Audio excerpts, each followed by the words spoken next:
tichasangana kurwizi apo kune kupenya mvura yakanakisisa yabva kuna Jehova unde twasangana iyo parwizi rwakanaka mudenga twasangana nevanoyera pachigaro chaMwari iyo pagombe perwizi rwakabvira kuchena tichafamba nekutenda nguva dzese twafara unde tosangana iyo parwizi rwakanaka kudenga tosangana nevanoyera pachigaro chaMwari kurwiziro runopenya mitoro ticharasa tosunungurwa ngemutsa togashira chiremba unde tosangana iyo parwizi rwakanaka kudenga tosangana nevanoyera pachigaro chaMwari tosvika nekukasika nerwendo ruchapera moyo yedu ichafara ngeriyo rekutenda unde tosangana iyo parwizi rwakanaka kudenga tosangana nevanoyera pachigaro chaMwari unde tosangana iyo parwizi rwakanaka kudenga tosangana nevanoyera pachigaro chaMwari tosangana nevanoyera pachigaro chaMwari tosangana nevanoyera pachigaro chaMwari.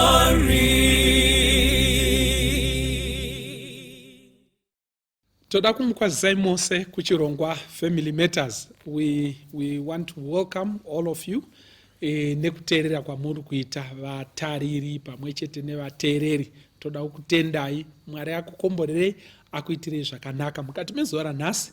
Ndisati ndapinda mukati mekupunza dende remukati mezuva ranhasi, ndine vadare vandinawo mukati mezuva ranhasi vandiruda kuti komuzivane navo tisati tataura kuti tichataura nezvechi mukati mezuva ranhasi. Totangira nekuko. Makadi vateereri, zita rangu ndi Edmund Maputi. Ndinogara munzvimbo yeBelvedere, ndiri elder local church uye ndiri engineer. Amen. Tinotenda chose. Yes, next. Vadiwa vatariri vateereri, ini ndini wenyu Advocate Nyari Maposa. Toda kutenda chose. Toenda apa. Yes. Vadiwa vateereri, ini ndoitwa Baba Dengure. Ndini president we-ASI at union level eze ndiri muzvinaprasi. Tinoda kutenda chose. Yes. Touya pana. Ndizvo sinyoro. Kwaziso kwamuri hama nehanzvadzi. Ndinonzi Watson Mbiriri, ndiri mufundisi, ndinotamba naSinyora. Toda kutenda chose. Inini chimwe chipo chandinoyasoziva kuti ndinacho ndichekugona kusarudza shamwari. Ndinotamba nagono. Ehe, ndinoitwa Pastor Francis Mbira. Mukati mezuva ranhasi tine nhaurwa yakakosha mukati meupenyu, mukati mekurarama kwemhuri. Tanga tichida kutaura nyaya yezviunganidzwa zvatinounganidza, wealth creation zvatinoita patiri kurarama pamusoro peino nyika as a family. Ndo zvatinoda kukurukura nezvazvo, zvishandwa nekushanda kwatinoita kumukira, kushingirira kwatinoita, mumwe achimukira nekuku, mumwe achienda nekokoko, vana vachienda kuchikoro and all that. Kakushanda katinoita tichiunganidza pfuma mukati meupenyu, munoziva kuti iko zvikaregera kunyatsoitwa zvakanyatsokunaka, hazvifambi zvakanyatsokunaka. And of course kufamily matters we believe kuti iko kana mhuri yakafara, mhuri yakateramira, zvakanyatsogadzikana zvakanaka, idi kunamata kunenge kuine simba. Asi kana kumhuri kuine mapirinjanjanja, munzwa wemipangara, kana kuti makakatanwa gumbezere vanomwe, idi muri kunyepa imimi kungoti henyu Jesu Jesu, asi kana kumba kusina zvakanaka, kumira zvakanaka, kuri kuhongeranwa, kuine chikuruva chiriko, hazvibvi pamwoyo. Kunyangwe pamberi paMwari tinomwiwa simba, nekuti kumba hakuna kumira zvakanaka. This is our belief. Ndo zvatinotenda. Saka kudiscussa maissues aya, chatinenge tichida kuita ndechekuti iko tipanane pfungwa, zvikomo zvipanane mhute, pakupedzisira mhuri dzedu dzisimbe, kunamata kwedu kugosimba of course. Saka mukati mezuva ranhasi ndanga chida kuti iko gono mutibatsire kuti iko tibatsirai kuti iko vadiwa vateereri nevatariri vambonyatsoona kukosha kwakaita nyaya dzekutarisa zvakanaka kana kuti kubatwa zvakanaka kwepfuma kana tiri mumhuri, zvakatarisana nemhuri. Pfuma kukabvanyanguka kufuma uko, mhuri inoenderera mberi zvakanaka. Nai Chirando, pane vane munhikwi nemabayo kana zvikadaro. Ndofunga inyaya yakakosha zvikuru Sinyoro yatiri kunza mudariro, nekuda kwekuti nguva zhinji ndofunga tinoibatira iri nechepamusoro uye takairerutsa, inenge taita kupepeta. Nyaya yekugadzirwa kwepfuma nezviwanikwa zvemhuri, kazhinji ndinoona sekuti tinowanzobata takati uyo aenda kwake zvisina mubatira pamwe chete. Inyaya inotoda maonera pamwe chuma chemuzukuru kuti ibude zvakanaka. Vamwe vakataura tsumo yavakataura nechirungu, zvikanzi if you want to go fast, go alone. But if you want to go far, go together. Nombomirira ipapo Sinyoro. Toda kuti Nyari ndibatsire kuti iko pazvinhu zvinonzi zvinomunya kana kuti kungozungaidza mhuri, mari iri papi pazvinhu zvinonzi iko yaparara mhuri, potsvagwa zvikonzero zvaiparadza mhuri iyo, ungava muchato kunzi vakatosiyana. Pazvikonzero zvinoparadza michato, mari ingave papi chaipo chaipo? Ndinotenda nemubvunzo wenyu mufundisi. Paongororo dzinomboitwa zvakaonekwa kuti panoputsika muchato paya vanoita zvemapesendeji. Vakaona kuti chinokonzeresa kuputswa kwemuchato pa25% unowana adultery. Pa65% unowana my financial problems. Izvi then zvasara with other. Zvobva zvandiudza inini kuti vanhuka vane moyo wokuregererana kunyanya pakuita adultery necheupombwe, kupfuura kuregererana nyaya yemari. Kureva kuti wakatengesa musha uri wega, chigumbu chacho hachipere kusvikira mhamuguva. Asi zvokunzi wazotora nhingi ukatora nhingi, dzimwe nguva vanhu vanotoregerana upenyu ukatoenda mberi. Uku ndokukosha kuri kuita mari mudzimhuri, kuti makakatwana mazhinji anoitika mukanatsoondoatsvaga chokwadi muchaona kuti nyaya yemari ende kazhinji futi hanzi matambudziko muupenyu anenge anoti rerukei nyangwe rikauya rakadini kana pane mari kana kuregerera chaiko ndogona kutokuregerera ndiri mubhenzi yangu zvoka vazhinji vari kugara mudzimba nekuti zvinhu zvavo kudiviri kunenge kwakadini kunenge kwakasotwa kuri right obva aita bhalansi yekuti saka inini chaicho chandatsamwira chii handiti ati sori nekuti ndiri kuona kuti zvinhu zvangu zvakadini zvakabata asi kana kuti nditi ndiri kuoneswa moto kuda ndiri kundonyerwa zvibhakera uku handina mari yechingwa ndinoenda ndoma saka padare rasinyoro ragono manje tine takazvitarisa zvedu tichizviona handiti muri kuona nayo cheiripo kuti mari ine kairi kuita ende vanhu havadi kutaura nezvazvo zvinezvo zvisingadi kutaurwa ndo matende atinoda manje kuti tiputse mukati mezuva ranhasi saka patinoda kuti tipinde mukati menyaya iyi ndachida kuti vamaputi vataure something just introductory remarks mari nemhuri muchato nekuchengetwa kwevanhu. Ndinokutendai. Chimwe chinoita kuti mari ive nesimba rainayo mari is an exchange of value. Saka mumuchato kana kuti mumba tinogona kumezha dzimwe nguva kutida kwamunotiita that is either kumadzimai nyangwe nekunana baba nevalue iyoyi mafambiro ainoita zvichira kuti sekuti dzimwe nguva kana mari ichiti inowanikwa pamba but mari haisviki kune vamwe vanobva vamezha kusasvika ikoko nekuti saka ndokukosha kwatakaita kana kusakosha kwatakaita pamuri sekuti munombonzwa dzimwe nyaya dzekuti hanzi vanhu vakarovana kumba sevachaurayana asi mangwana hanzi atengerwa mota atoregerera munhu saka uyu asolva problem nekuunza mari saka mari payauya zvabva zvaita sekuti zvese zvanga zvichiitwa zvezvi zvaireziwa nemari saka mari yauya sechinhu chekuti kana chikatadza kufambiswa zvakanaka chinogona kuinterpretwa sekuti kushomeka kwayo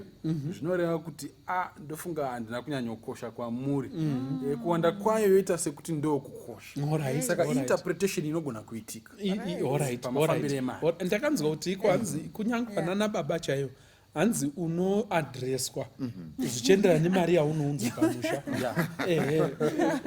zviya zvekunzi hani hazvikotaurirwe vanhu kave munhu wese mumawedzi aya hanzi zvinotoenderana nemota yauri kudhiraivha nemari yauri kuunza otherwise kana isinyasoripo hanzi unongonzi munhu wamwari handiti muri kuona nayo cheiripo saka of course vanhu vakushandisa mari to attach value kumunhu handiti muri kuona of which zvinenge zvisina kudaro pamugono vachatibatsira kuti tienderere mberi zvakanaka but patinoda kutanga napo ndepekuti iko pakuunganidza zvinhu tiri kutaura nezvemhuri kuunganidza zvinhu zvinokosha sei kushanda muri pamwe chete sababa namai as a couple kuita business chaiko kurana kambani yenyu kurana shop yenyu kurana takshop yenyu kurana marori enyu zvinokosha here kana kuti how practical is it to run a business as a couple handiti muri kuona kana kuti as a family handiti ndizvo here zvinoreva imimi namai newana wenyu how practical is that totangana napo alright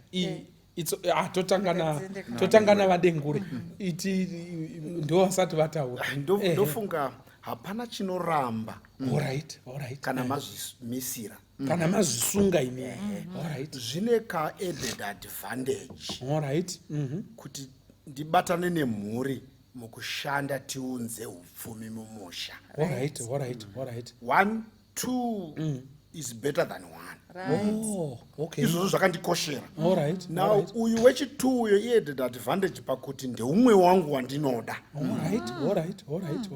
Atisi unequally yoked. Alright.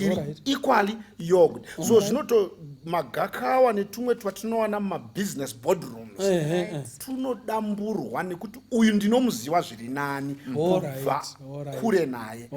So ndofunga pastor zvakanaka ngatiedze chose Alright. kuti mhuri dzibatirane pamwe chete kuita kabindu kawo. Ndofunga maindia ari kutitaridza kuti zvinoita. The Indian Mr. community. Patel nemhuri yavo anoita zvemabhatani. Mai vari kuita zvemabhatani, mwana anojoina kuita zvemabhatani, nasekuru anoita zvemabhatani, asi wachitounganidza upfumi hwavo uchitoonekwa kunzi uchitoendeka. So I think tinokurudzira kwazvo baba namai kana muchigona batiranai pamwe chete kuita zvemadomasi enyu. Uyo achimanya kumbare kundohodha, uyo ari pamusika, manheru mosangana moona kuti muri kuenda kupi. Thank you. So zviri kunziko zviri practical kuri kuti iko mangozvisungira kuti iko zviitike. Asi bva imbotibatsirai inini ndingirikiri wamaputi. Kana muchiti zviri practical muri kuti kudii mimi shuwa pane accounting firm inini hangu hondo ndo yakangondikanganisa. Handiti muri kuona kuti iko chikoro ndizoita zvechikoro, handiti muri kuona ndaida kudzidza fana but hondo zvayakaita kumusha kwedu kuzviyambi handina kuzoita sei. But mai vakanga vakakura vari nechemhiri uko kwakusina hondo vakatoenda kuchikoro ende ndo vane dhigiri racho. Accounting firm iyo dzii ndinosvikoiteiko paaccounting firm? Hamusi muri kuti munoziva padare rasinyoroka toda kutaura zvinhu zviri practical because monditukisa nevanhu vachiti aya vanhu vakuda kutanga kutaura zvinhu zvekungotaura. Handiti ndizvo here? Zviri practical sei? Tibatsirei. Ndinoda kuwedzera kupataura mukoma dengura apa pakuva practical nepakuzvisungira kuti munoda kuzviita. Kuzvisungira kuda kuzviita hazvikureva kuti mese chivhai manoenda monosangana pachinhu chimwe chete ichocho. Asi zvinoreva kuti dzimwe nguva bhizinesi rakakura, zvinogona kuitwa mubhizinesi zvakawandisa. Saka pfungwa iripo yapfungwa yekuchipanana kuti kuda mumwe anogona kubata nediviri kana kuti nediviri. Mukatarisa zvaita nyika yedu izvezvi, so wacho vane mapepa vari kutadza kuisa chingwa patebho, asi vanogona kumanya-manya. Ndovimba kuti munhu wose anogona kubata basa remaoko. Akangodzidza bedzi kana kuti akangowana chaanogona kuti afambise, anokwanisa kuti aunze mari patebho. Saka pfungwa yatiri kuti practical kuzvisungira kuti imimi semhuri mochibetserana kutsvaga kuti ningi ndepapi paanogona paanogona stereki tomubetsera nedirection iroro. Kana tikaona kuti accounting firm yedu iri kungoda zvevanhu veaccounts chete, which is ndo zvazviri, tinogona kutsvaga rimwe bazi risiri reaccounting kana iri landscaping. Togona kuziva kuti kuda mune ziso rekuona kuti zvinhu zvakanaka zvakadii, mofamba nelandscaping. Taakutaura nemaclients edu vatoshanda naye, vatinoitira maaccounts vaya, toshanda navo kuti no tina vamwe anoita landscaping tichirifera. Accounting firm yatobetsera landscaping firm. Ndofunga ndo practical. Nemamwe mazwi munenge muri kuti iko kana mazvida henyu hazvikoni. Handiti ndizvo here kuti munhu atonzi vari kuunganidza pfuma but vari kuzviita nemudzimai wani wavo nevana vani nevana vavo. Ini ndakaona sekuti iko mamwe marudzi aya handizvo here zvavari kuita imimi shuwa. Ndakaona kuti pafamu munogona kuti ndakaona mafamu inini ekuti iko vanoita zvemukaka. Baba ndo vane mombe dzacho dzinoburitsa mukaka, asi moona kuti mwana ndiye ane kambani inogadzira packaging yemukaka unoitwa nababa. Handiti ndizvo here? Marketing, logistics, transportation and all that, pano umwe mwana atori nemarori ake itori kambani. Saka ava chavo kuve nemombe. Handiti uyu mwana uyu musikana ane kambani inogadzira zvigubhu zvekupakeja mukaka uyu, vachitopanana mari ipapo. Handiti muri kuona? Then uyu ane marori hakuna achaita zvekufambisa mukaka. Handiti muri kuona wakapakejwa zvakuitwawo neuyu atova makambani matatu but mhuri imwe chete. But isusu chinotinetsa chii paukama pautema chinyi chinotinetsa? Imbotibatsirai girigiri gono pamwe zvingaite nani. Yes. Ndichitangira pakuti ina ndikaibati ndichiti it's possible. Alright. Ndoda kutanga nemisodzi yekutoti it's unfortunate we are not doing that. Alright. Ini nditori pakuchema ndotodawo kutonyaradzwa. Ndatouyawo kutoti pamwe ndingapukutawo misodzi. It's regrettable. Alright. Kuti handizvo zvatiri kutorarama. Tiri kutodiscussa possibility yazvo nekudii nekudii. Saka muchaona kuti mimi nyaya yemutambidzanwa iyi inyaya inokosha zvikuru. Dambudziko riri kuitika kwatiri isusu sevanhu vatema zvikuru sei muno muAfrica ndeyekuti each generation is starting afresh. Every generation iri kutanga. Iri kutotangisa. Panoita generation yababa vangu vanomanya wodini wotenga stand pova kwa foundation havachakwanise kupedzisa. Inini ndinoti ndezvamudhara izvo. Indichashingairawo kunotenga stand yangu ndovakawo kusvika pawindow level handichakwanisi. Mwana wangu inini haasi tombori interested nethese 2 stands, ari kunotsvagawo yake. Saka tinoita komboni yemastand asina kupera. This is practically what we do. Muri kupabata. Saka kune mamwe marudzi generation imwe neimwe inouya inomira pamafudzi evakatanga vachiona kure kudarika vakavatangira. Muri kupabata. Saka pane kutambidzana nekupfuudzira mberi nenzira yakarongeka yakadaro. Kana tichitarisa kuti chii chinotinetsa isusu mubvunzo wamabvunza sinyoro paukama chii chinotinetsa? Regai nditipindure nenzira mbiri. Chekutanga regai nditi ndinotenda kuti izvi kaizvi zvatiri kutaura izvi handi zvinhu zvitsva, zvaitovepo ndo mararamiro ataitoita kare pasi pasati parohwa nenyundo. Zvaitozikanwa kuti mudunhu rino iri kana muchida vanopingudza mombe munoenda kwavasinyoro. Ende handisinyoro ega nevana vavo vanoti akabata nyanga yemombe kudarika mombe inopfawo. Zvaizikanwa kuti kana muchida majoki akasimba asingatsemuke nezvikei zvinowanika kwaningi. Zvaitozikanwa kuti kana muchida kunopfurwa mapadza emhando yepamusoro kana kunogadzirwa ngoma kwaitozikanwa kuti ngoma dzinobva kwaningi. Maindastiri aya ende zvanga siri zvemunhu wani. Zvaitozikanwa kuti zisekuru redu ndo raiveza ngoma vachiri kujiho vasati vazouya kunuku. Saka zvinopefektwa zvinotakazoti taravira tsvigiri zvese pasi tsvembezo dziya idzi muri kuona raakubara ramhanya nanga kwakananga kwake. Saka tabva chirungu indinoti chirungu chakauya nechirungurira. Asi mukatarisai kuvarungu vacho tsika iyoyo ichiripo inoenderera ende vane marecords chero saka famba zviri mumhuri imwe chete but that culture is recorded nemastandards nemaprocedures kuti anofamba sei. Muri kupaona. Saka zvinopfuurira mberi. Rega ndingopedzise nekuti mabvunza mubvunzo uri very direct. Chinotinetsa chii paukama? Hongu izvi zvakaitika asi chimwewo chinosiyana pakati pedu tomboti nevarungu ndeyekuti tine macultures akasiyana ekuti isusu tine inonzi high context culture ivo vane inonzi low context culture.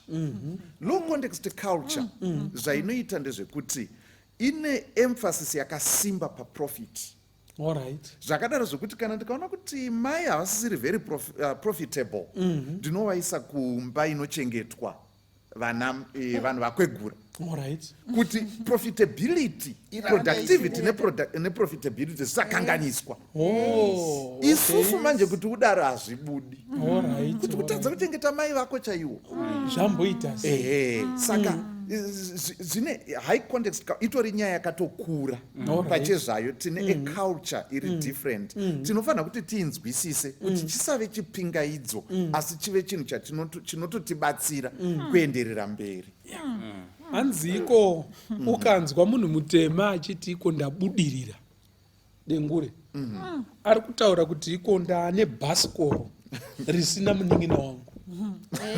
aiwa kana munhu mutema achiti ndabudirira haasi kuzvienzanisa nevanhu vese naobama kana kuti naniwe kure handiti muri kuona anenge achizvienzanisa nemwana wamai vake handiti muri kuona saka zvinopinda kunyange nemumba kuti iko munhu kana akauya nemari inenge yakati chimurwi akutozvishandisa kutsvinyira mukadzi kutotiko saka munotaure chinyiko panapa mukadzi akauya nayo mari ikati idi zenze rababa rinoswera richitanhaurwa nditi muri kuona saka it's very unfortunate saka tiri kuti how practical is it kushanda as a family tiri kuona kuti it's very practical kana mazvimisira ende kuita zvinhu semhuri igove trade yemhuri muchiipefekta muchienderera mberi muchidaro izvozvo ndo zviri kupfumisa vamwe isusu tiri kusarira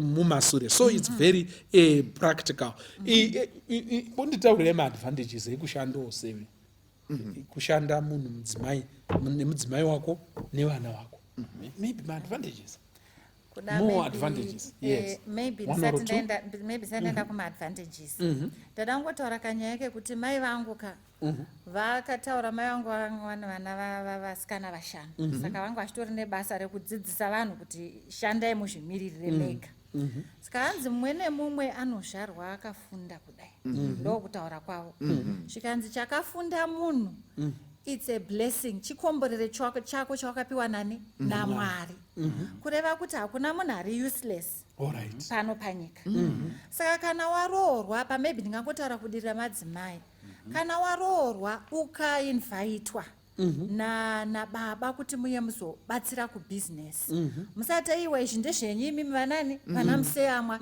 isu tozvikwanisa here isu regai hedu tite zvevana shandikai nemi ndishoka shandikai nemi be available don't let anyone steal your thunder iyi ndo thunder yako yawakadini yawakazharwa wakadini wakabata bhaibheri muna muparidzi robva rati money answereth all things noza mashoko iwawo anotiremei kana tichafunga samakristu kuti money answereth all things it all comes together with money saka apa kana mukanzi wetizoita something handitika chero mukasvika mukanzwika voice renyu kuti vambouya ndizvoka it gives you a sense of ownership but even better chaga paunogona kuva of value mubusiness rababa usatombosvika panguva yekuti hauzivi handisvikeko hameno ndezvavo kana kuti chinyiwongomirira kuti mari ndo inotichengeta pano pamba zvangotaura naelda dengure shuwa munhu anofa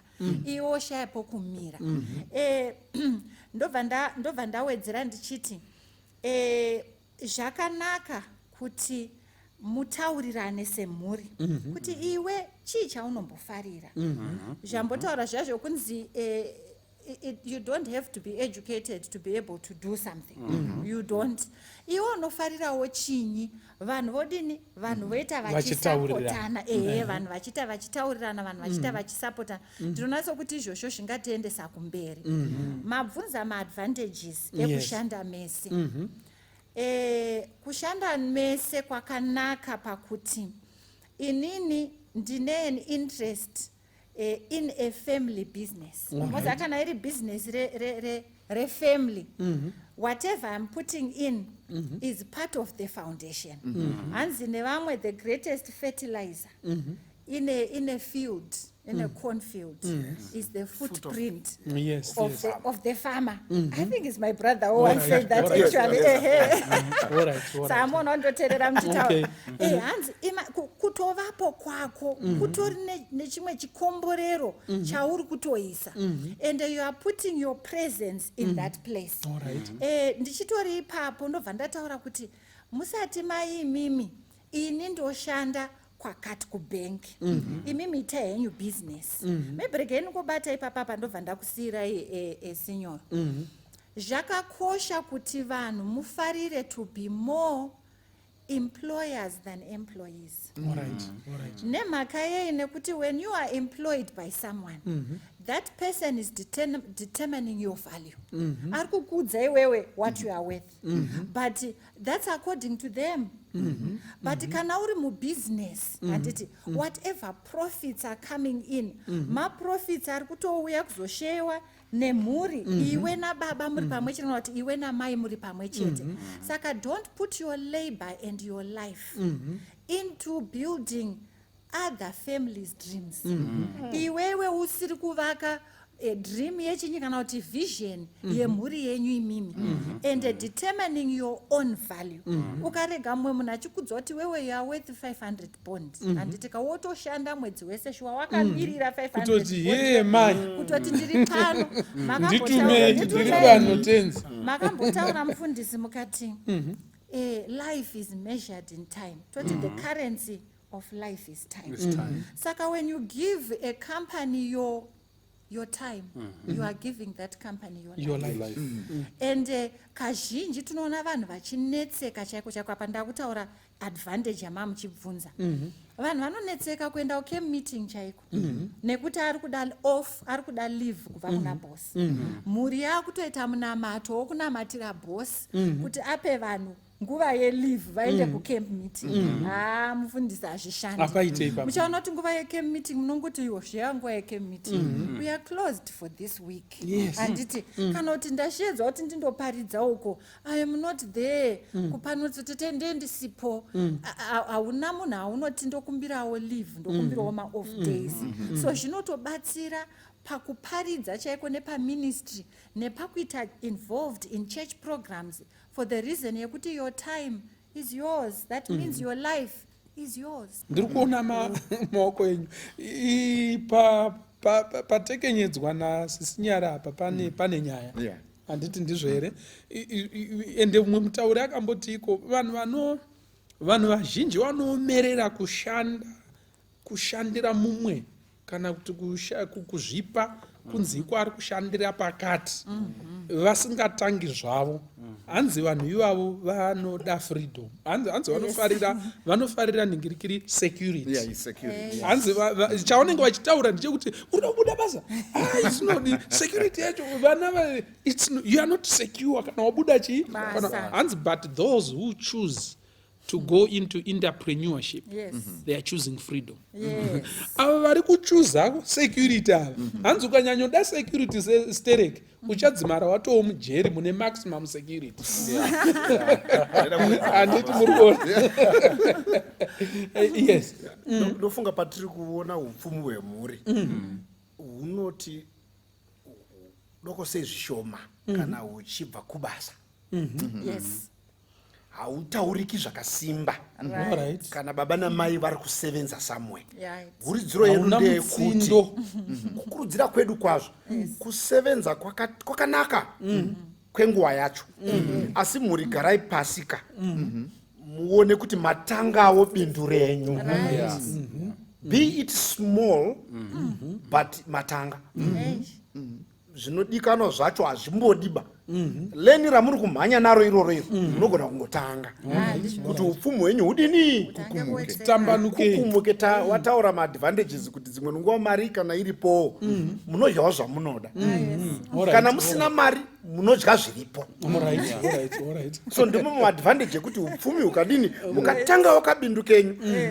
So tinokurudzira muono waMwari mubusiness ndeyekuti vanhu vose maresources akawanda ekuti ini ndiite kabindu kangu, tichijegerana tichipanana mabasa, asi tose tichiwana zviri nani. So dai tikaenda nemuono iwowo mhuri dzedu tinogona kusiyawo upfumi huripo. Zvino wari yedu ndeyekuti muri kuti wajoine kupi mhuri yangu ndisina kabindu.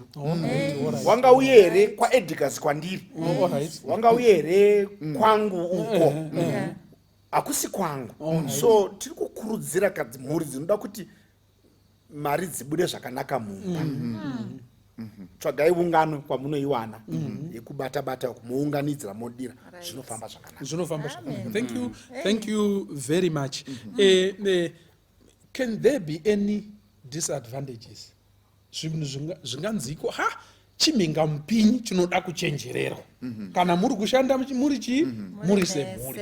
Ani zvimhingamupinyi zvipi zvamungati kana madenyu kushanda izvi apa pangwarireya handiti ndizvo here?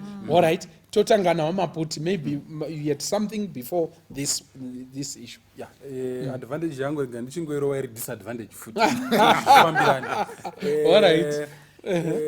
Ukasaronga zvikutarwa navadengure in time unogona kugara watozvipa chituko chemaamalekites. Mwari akati zvoni I'll wipe them off the surface of the earth, so that vasamborangarirwa kuti dai vanga varipo here. Saka dzimwe nguva tikurarama mhuri dzedu tine chituko ichocho chekuti tichararama, but 10 years after taenda or 20 or not even maybe even 2 years hapana chicharatidza kuti dengura aiva pano, handiti? Asi mukatarisa izvezvi zvitendera harara ine unonzwa kuti kune Stoddard Hall. Stoddard Hall hatinambomuona, hatitombomuzivi, but kana vake wariko vakatevera vanotoziva kuti kuZimbabwe ukasvika paUZ izvezvi unotosvika unoona kuti Queen Elizabeth vakavhura apa vakada kune heritage iripo. Saka tiri kuti ukagona kupindawo nemhuri yako unogadzira chinonzi continuity chekuti kuchaita mumwe muzukuru achati ashanda apinda pane trucking business yawo ozoti ano mari yawanda tanzi timbovaka kana hall kuchechi yakati obva ati inonzi dengure hall, handitika? Uyu maybe ari kunzi dengure the third or the fourth, oti inonzi dengure the first chi hall. Vachatevera kumashure vaane chekuti pavanozvarwa vanoinitiatwa mumhuri kunzi no kwaiva nechisekuru chedu chainzi Ningi chakatanga zvakati chikazodai chikadai chisekuru chedu chainamata. Saka even it goes to become even a salvific issue tisei kuti wana watori nehistory yekutora kuti kana sekuru waizviita vachinamata wakazembera pana Mwari, why not me? Saka the disadvantage yakuya panguva yekuti waakuita semunhu anorarama but asina influence that goes beyond the grave. toda kutenda chose. Thank you. Yes. Papo mufundisi ndafarira zvataurwa naElder Maputi.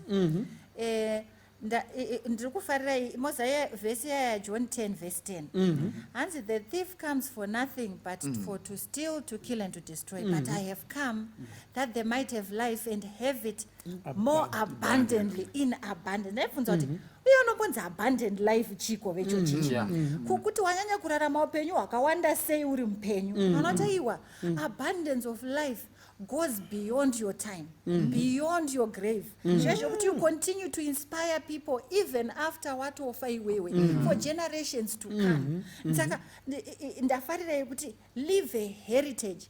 Mozia ndakaona zvimwe zvokuti a family ikaita business together dzungu zhinji rinoenda. Alright. Nekuti if you have a stake in a business, you know what that stake is worth. Tonoti nyaya yekuda kuti nindakunonga hangu zvinhu zvangu ndinde unoenda uchisira ani zvinhu izvi. Saka ndakatoti vazhinji chero une chekugarira. Uchaona kuti kana une chekugarira muchatanga kunoti but tofambisa sei mhuri yedu tisakurumidza zvazvokurumbidza kuti ndakuda kuramwa ndakuda kudai because waita zviya zvekutsika pasi. Let me give you maybe a constitutional law example yekuti mukaona kazhinji maminista vanodomewa napresident vamwe vacho vana maconstituents maMP vamwe havasi muchaona kuti ishungu yaminister apiwa ministry asina constituents kundotsvaga constituents kuti adzike chinyi naye midzi haadi kungoita iyo kungoti kuti so that kana minister wako ukapera unodzokera kuconstituents, you are still sitting in parliament. Saka muchaona kuti is the same thing with marriages. Marriage inogona kuita shuwa mugosvika pakuti zvinhu zvanetsa but muchaona kuti vanhu ava vasiyani because vakadzika midzi somewhere in business where they will not move. They would rather work on their marriage than lose their investment. Alright. Thank you so much. Saka midzi haidi kungonzi tiri murudo chete. midzi inoda kunge yakamonererawo mune zvimwewo zvinhu zvakakoshawo zveupenyu. Handiti ndizvo here? Izvi zvakakosha izvozvo izvo. Imbotibatsirai Gono kuti iko kakungoshandawo neumwe wako. Kane pakanonotova here tombotora kuvanhurume kana vachiita zvinhu zvavanofarira vaine mumwe wavo, because ndakaona kuti varume kana achifarira zvekuraura kana achifarira izvozvo zvemabhizinesi zvekuti achinovhura kwakati vanovanzoti kwati nemunhu ari pedyo wauri kuita naye. Imbotibatsira ipapapo kuti iko zvakamira sei. Yes, tinotenda zvikuru. Muchanditendera kuti ndisandabata ipapapo kungoti titi I think kumaadvantage kuya kune akatowanda asina kana kutombobata. Akadaro ekuti kupfuurira mberi kwezvinenge zvatangwa zvinokwanisa kutokura nekupefectwa nekudivesifyiwa zvichito nekuda vanonyatsotarisa biology vachidzika vanotaura nenyaya inonzi mamemory cells yekutoti pane zvimwe zvinhu zvinoitwa nevabereki zvinokwanisa kuitwa pass on as capabilities also to the subsequent generation zokuti vakazviongorora vachivheneka vakazoona kuti pane something chinonzi memory cell chekuita kuti munhu anenge aine kamunga enhanced ability kanopfuura vamwe vari kuintroducwa but iye kuti anyatsoti zviri kubva kupi haakwanisi asi zvitoripo kuti ndakazvidzidza here kuyunivhesiti anotadza kuti anozvibata papi chaipo you get that saka zvakakosha izvozvo kuti tikwanise mukatarisa ndofunga kuti nyaya yekushandira pamwe yaitigona kutibatsira kuredusa even unemployment. Yakadare kuti tiri kuconcentrate pakuti vana ngavaende kuchikoro hati zvikoro zvakanaka asi mudzimba zhinji kutaura kuno kusinyoro takangotarisana nawo magraduate edu vana kuti vodii manje nekuti isusu hatina chatakagadzira chinokwanisa kuita tap into murikuona and education yacho iri kuburitsa asina skill. Family haisiwo prepared. Saka tinobva tastranded. Tangotarisana. Mwana achishandisa physics kumona mudzango wembanje. Saka muchaona kuti vaJudha vaiva netsika yekuti if you don't teach your child a skill, you have taught them to be a thief. Saka mwana zvekuenda kuchikoro zvanga zviripo asi in addition to that vaitofanira kuva a practical skill. Totora semuenzanise Pauro was highly educated zvekuti today ndiwo anonzi maPhD holders or whatever he was highly educated asi basa raisastena ministry yake ranga siri re-education yake ranga riri kukaka tendi rekugadzira tendi the skill yaakadzidziswa navabereki vake. Saka muri kuona kuti pane that intentionality mukati memhuri. Pauro iye ndiye anozonyora kuti vasingadi kushanda ngavarege kuburirwa sadza. Nekuti saka muri kuona kuti zviri kubva kubackground yake muri kupaona. Saka nyaya yekushanda tese ndosaka ndati ini nditori nemisodzi nenyaya kuchema chete ndiri kutochema nenyaya iyi muri kuona and nekuda kwekuti collision yakaitika yema-civilizations western and our African civilizations yakatikuvadza zviri deeper than dzimwe nguva isu tofunga kuti tikatenga ice cream ndabudirira unotofunga kuti I'm there now. Munhu akamira muna First Street achiona mabuildings akareba anotofila sekunge I also own. Muri kuona saka isu tiri kuti zvataurwa navadengure zvanzi chimunda chenyu ichocho ngachitange. Shona inotaura kuti chakashata chiri chako chiri nani ndechako chakanaka chisiri chako imombe yemavhu haikamwi haikamwi zvino isu tinozorwa matumbu nemombe dzekuronzera gama wakaringanzira muri kupaona. Saka tiri kuti isusu nyaya iyi sinyora haisi kutamba nayo bai iyi nyaya iyi yaigona kutibatsira pane zvinhu zvakawandisa zvakawandisa. Anyways regai tingopedzisane mubvunzo wenyu.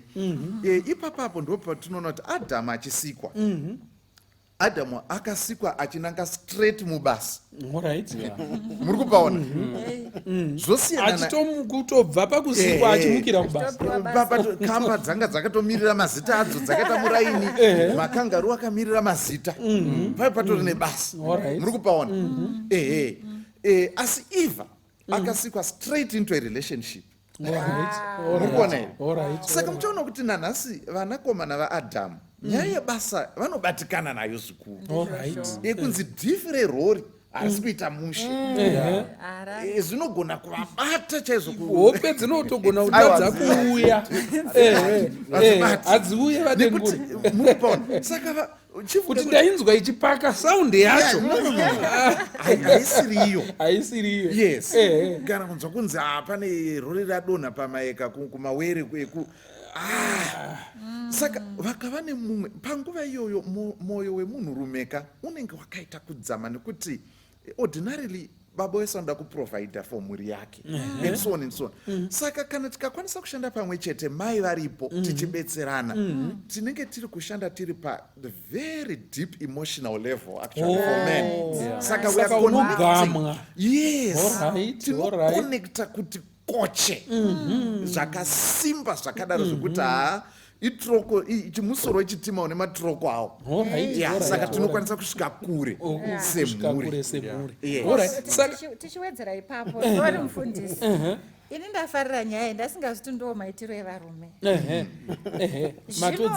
Ndatodzidza zvino ndakufunga the other page manje, other side of the page, kuti saka inini kana ndisikwa kwete toda kundodefenda territory. Kuna vamwe vakadzi vanoenda mumabhizinesi kundodefenda territory kuti masekretary uchipaziswa vanhu pano ndini ndiripo aiwa hatidi izvozvo. Asi kana zviri kutaura namufundisi zviri zvoshua zviri kutoitika zvinotoreva kuti ini kana ndisipo ndisiri involved in my husband's business, iye achawana waanoshanda naye because munhu anoda kushanda nemunhu ndizvo anoda kubatsirwa, anotoda kubatsirwa kubhizinesi. Achatanga kuita that deep connection yataurwa kune mumwe munhu, kuda ndiye marketing manager, kuda ndiye sales, kuda ndiye PA kana kuti chinyi. Izvozvo zvichatoita kuti murume wangu apinde pamatambudziko kana padambudziko kana patemptation isina kururama. Izvozvo zvatondivhundutsa izvozvo. Aiwa, zvinofanira kutokuvhundutsa sister because ipo paya panonetseka paya pane vamwe madzimai ari gifted pakuti iko ava vanhu ndo vatori wrong, imi muri right. Gono vachipuwa zenze rekuti iko madhiri ese vanonegotiata vagodzoka vachipembererwa futi. Zvino iwewo maini yawoye wakawamirira hapana chaunotomboziva nezvavari kuita, unototaura kuti iko hapana hauna comment. Chimwe chinenge chinonetsa mufundisi inyaya yekuti mafigures emari mupfungwa dzedu anonetsa kupfuura maziro matatu. Alright. Kuti munhu afunge kuti 100,000 atovhiringika musoro kuti ingatobatwa here mumhuri imwe chete unzi hanzi 1 million data millionaire. Zvinhu zvatinoona paTV zvatinonzwa kuti kuna nanhingi mamillionaire. Saka kungoshaya kuva nethat capacity yekuita beyond certain figures.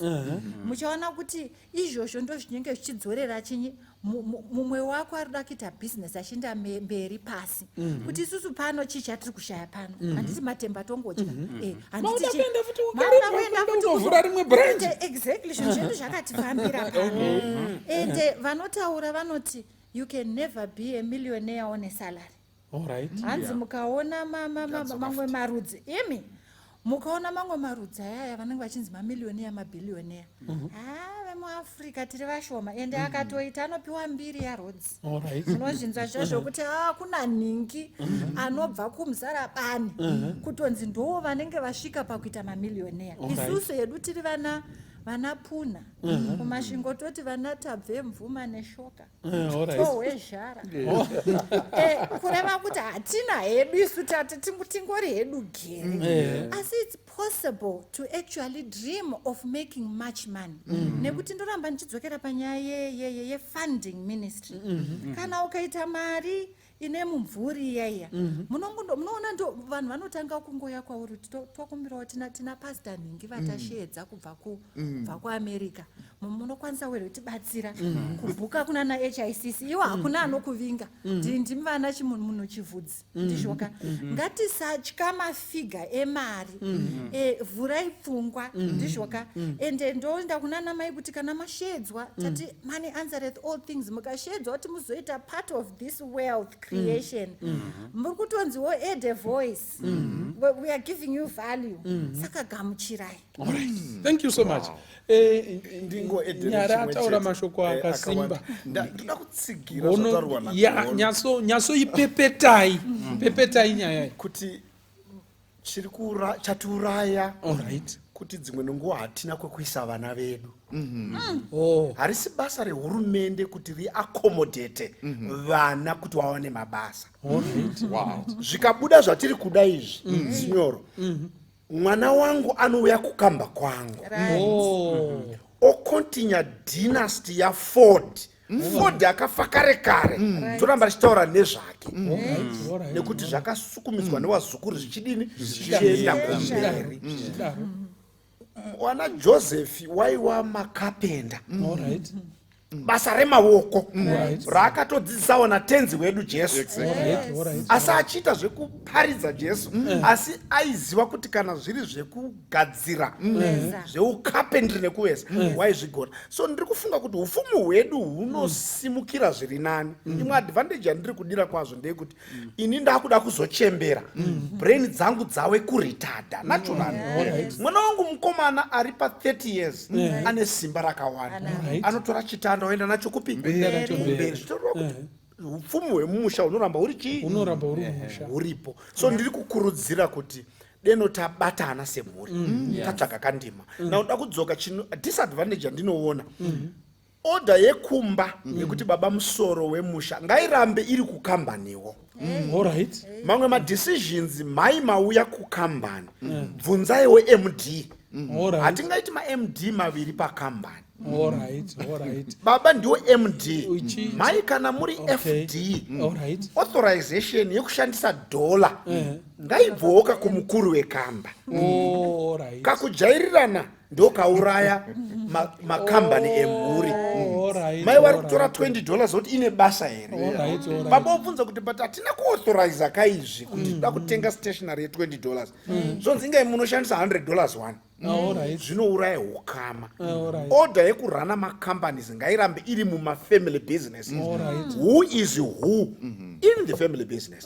There is the MD, there is the sales manager, there is the FD. Authorization process ngaidini ngaiteedzerwa mubusiness. Izvo zvikateedzerwa honestly mai vanongomira kuti mukuru hasati authorize dollar rekutenga tea bag. Mukuru authorize mukuru haitiwo madecisions FD vasingadini vasingazivi. Koche iyoyo inobuda zvakanaka. Business remhuri rinoramba richidini richienda mberi. Saka nemamazwi musaunze makushe asinei nebusiness nemitemo yebusiness pabusiness ari makushe amangouya nawo muchibva nawo kumba kwenyu asinei nemitemo yekuti business riita sei risimukire. Saka kana mauya semhuri bvisai mabhachi ekumba mopinda mumabhachi ekuti kambani inoranwa sei moenderera mberi mumwe nemumwe achizvityora pamberi pemitemo iyoyo munowana mufaro mukati mekambani yenyu ichibudirira ichienderera mberi zvakanaka. Ndakanchida kuti tibatsirane on some of the practical issues and things that we need to follow. Kana pakuunganidza fuma yaungana handiti kana kuti iri kuungana what are some of the things zvinotibetsera kuti ichengetedzeke zvienderere mberi zvakanaka. Ndanchida kungotaura maybe in terms of fairness pa access to these worlds handiti ndizvo here mungave here nechekutaura pamusoro pekuti iko yaungana inoshandiswa sei, zvakamira sei. Pada ndiye mhuri yekutoti iko iyi ndiye kambani asi yemhuri ndeiyi in terms of maybe salaries. Handi ndizvo here yauya yaungana fairness pakushandiswa kwayo. Handizvo here zvimwe zvinotinetsei. ndokotumbura handisi kui aiwa nhasi muri kutumbura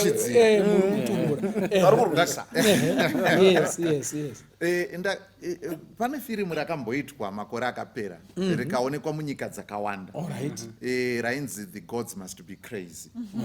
Vanhu vaya vanga vagere zvakanaka muri kupabata kusvika bhodhoro rasvika ndo pakatangira hoho yes hazvina kuzombonaka hazvina kada kuzomboita rugare muri kupabata.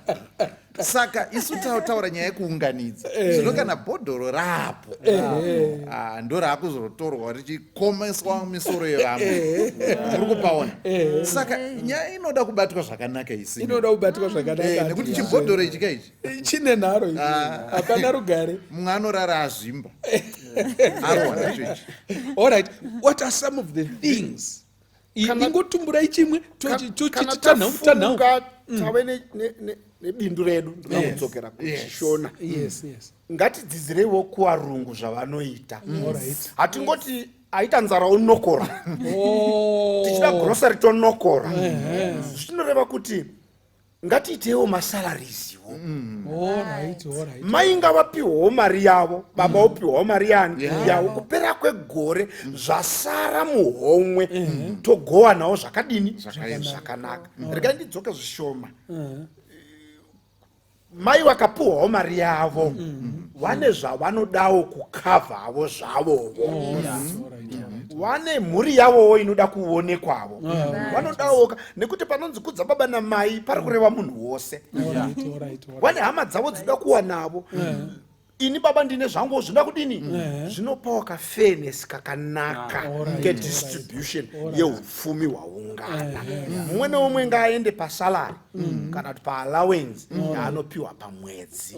Zvinobetsera kuti homwe irambe yakadini iri kupera kwegore. Sezvinongoitawo zvimakambani zvehombezvo ndo matinokoperawo toitawo equity distribution kuti aiwa mumwe tiri kuwana pamari kakadini munhu wanawo mari yake shuwa mai wofara kuti ini gore rinotadini itashanda.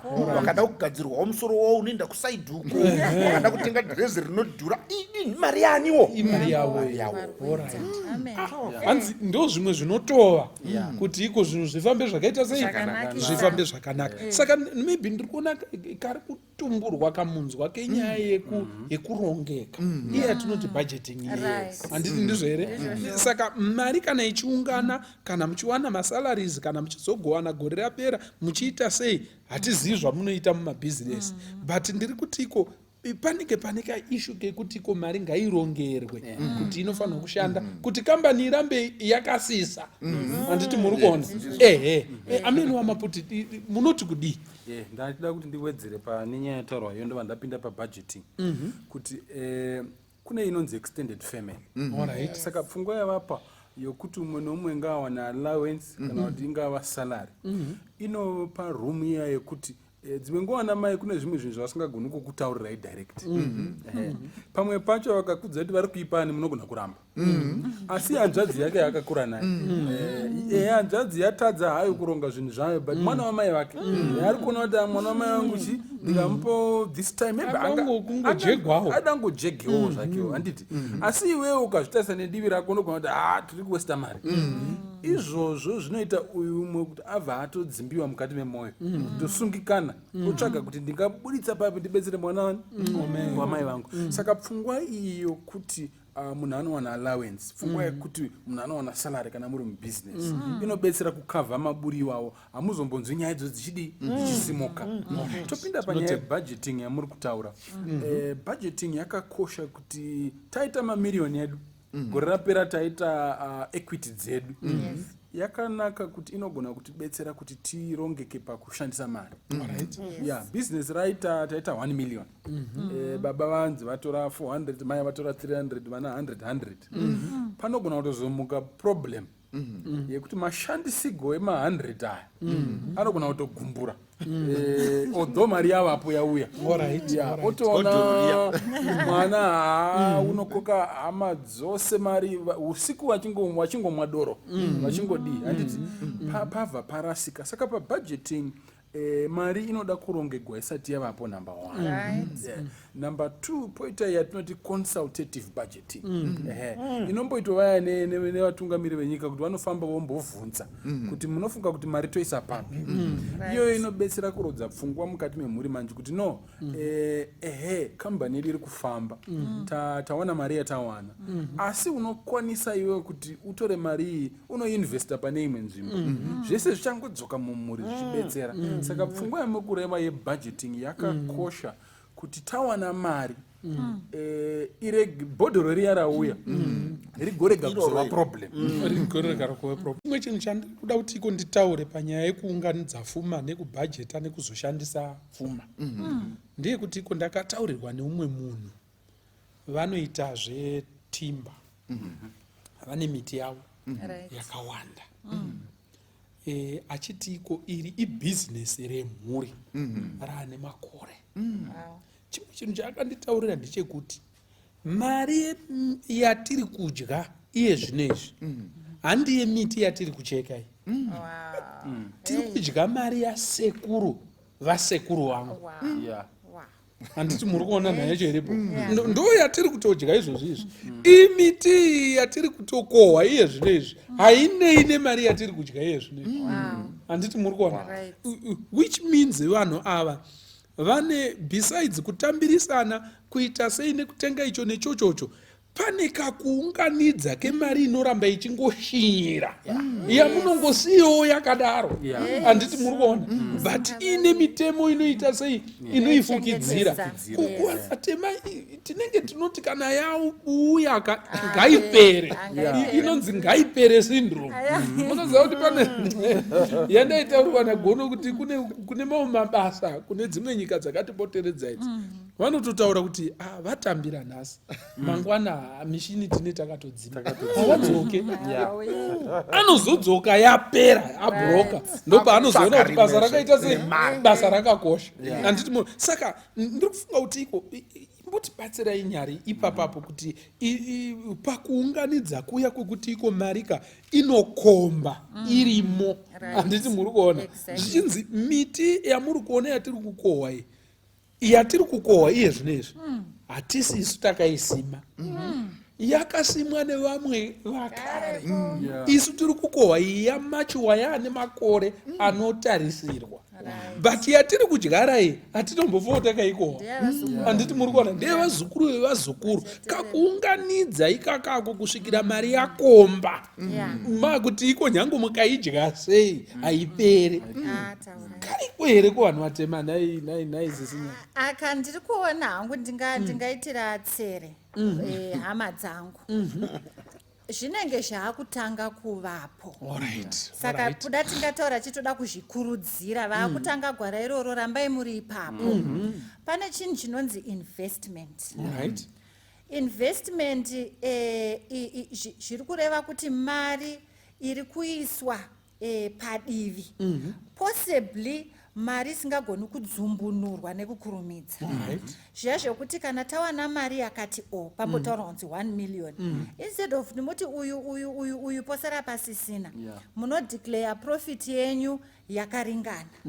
Imwe mari yese imona kuti toita macapital investments api sekuti togona kutenga dzimba kana kuita an investment in macompanies amunoona kuti ane mashares anenge ari stable kana kuti mazuva ano sezvatinongoita isusu investment zhinji inoitwa navanhu akawana imwe mari yeimwe currency kuda ma-RTGS anobva akurumidza kuisa machinyi mune currency inenge iri more stable moichengeta iri imomo ndizvoka.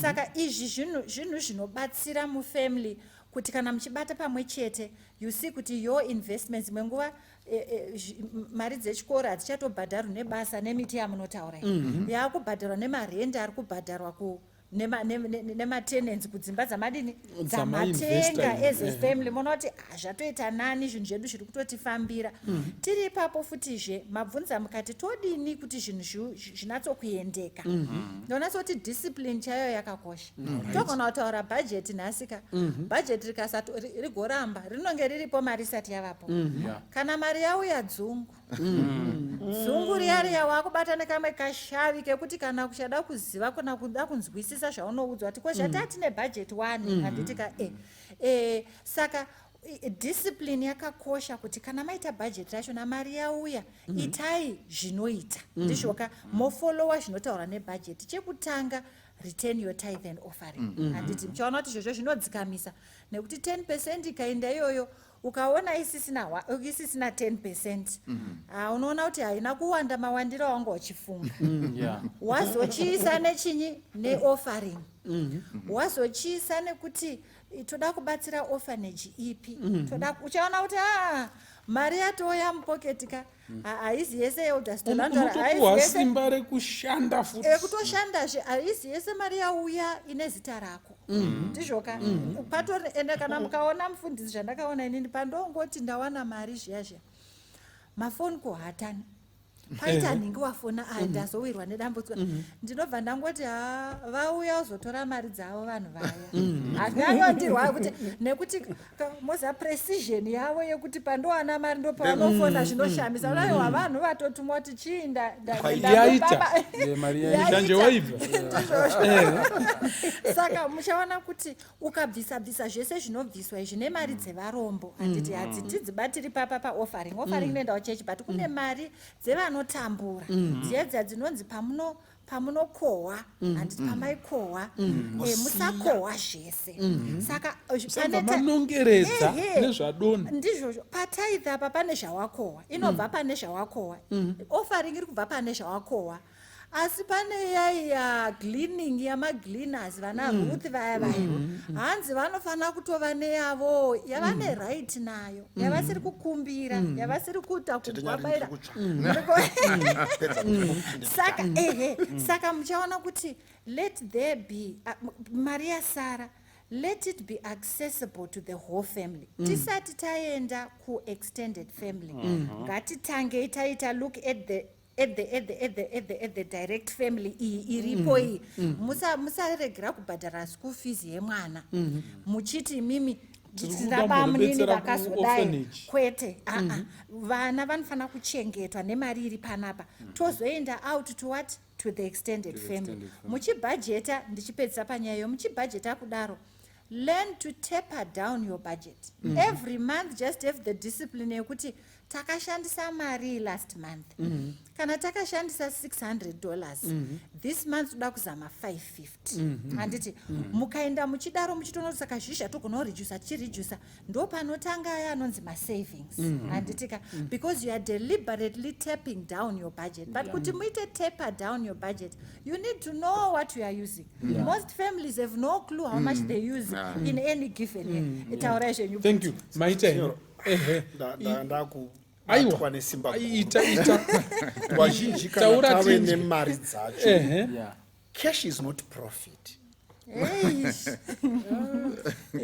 ngandidzimbirirezve cash is not profit ngatisati tabata keshi matinosevenzera mumbare toti yese ichii ndatoone profiti yangu mangwana tinoshayiwazve kuhodhesa todzokazve kusquare one ndo zvauraya mabhizinesi edu maduku tinomuka tiine mari toshandisa yose mangwana takutsvagazve sticken saka hatikuri then imwe point hombe inonzi delayed pleasure yes mota yakanaka unoida hapana asingaidi but handiyo nguva yemota yakanaka izvozvo ndodawo kufamba nendege kuenda kudubai every day ndiri mubusiness class asi haisiriyo nguva yacho nguva iri zvino izvi iwewe uri wekuunity j kuchitungwisa gara kusvika wakomba nguva inokuudza wega kuti wakuda kuenda kumhiri kwasamora ndiyo ri kurehwa zvega zvinongotaura zvega zvinotaura zvoga wazhinji wedu kungopiwa ka-half teaspoon keshuga takumuka tave mberi mauda kutonorunga nemakapu evamwe tamberi wangupiwa mbichana so ndo zvinouraya bindu redu bindu redu rakawandirwa now muri ngaifilewo kuti tiri part and parcel of the company wapewo mari wainjoyewo pane nguva yekuomera uchida kuti zvifambe asi wanotoona kuti iko zvino zvinhu zvaakufamba izvi ngavawanewo huchi hwemhuri nyuchi warumwa nadzoka idzi kwenguva yakarebaka ngavambowanewo huchi hwacho haikona kungodya woga iwe uchihukushira kumaraini ndo wanotonzwa kunzi huchi hwekwadengure hunonaka zvinouraya bumbiro remhuri so ngatirambe tichikurudzira kana nyuchi dzamboitaoka wanawo nguva dzekupawo mhuri dzinzwewo kunaka kwehuchi asi usakurumidze kunakirwa ndehuchi nyuchi dzichiri shoma unodzokerazve kwawakabva seruko wotangazve patsva ndosaka tine vanhu vazhinji wanga watobudirira watopunyuka idi wozona amukombizve ende kana mari yasara mumusoro unoitika ndezvekuti urungo wakungoti mukombi wogara wakadini wakagara panogara vanhu 4 iuda kugara uri voga zvonzi aiwa mudhara munofanira kugara muri 4 mwari kana watipa mukana wekutiza nhamo ngatibva taenda haikona kumirira pabeatrice haikona masvingo mirira kubite bridge miri kana zvichiita miri watodhindirwa ikazokubata idi haudzoki harare unomirira mumasvingo zvino vamwe wedu tikabatwa nenyaya idzi tosiwa kunyamapanda kudarika harare yawanga urika dzokera kumashure nekuti mukana inopera so ngatiti kana tawana zvatawana discipline delayed pleasure in the family vamwe vari kuenda kudubai regai vadini havo nekuti goho rinosiyanaka vamwe madyara izvozvi vamwe wapa kukohwa zivai pamuri semhuri kuti isusu inguva yedry planting hatisati taitapa rega vanobhururuka vadini so tikagona kudaro semhuri munoona kuti zvinhu zvedu zvinodini zvinofamba zvakanaka ndakashamisika gono muchibva mapinda ndakashamisika mumwe munhu achitaura kuti handina mari akanga ari pambare ari muzukuru wangu zvikanzi sekuru zvino hazvina kumira musha handina mari zvino zviri kutonetsa kana esadza nhasi chaiyo chaiyo ndashaya handiti muri kuona paakanoti chiwekisutu chake ndobva chamba chadaiso ndikaona dutu raibuda nechemuchiwekisutu rema-US mari yakasviba kuti tsva anga ari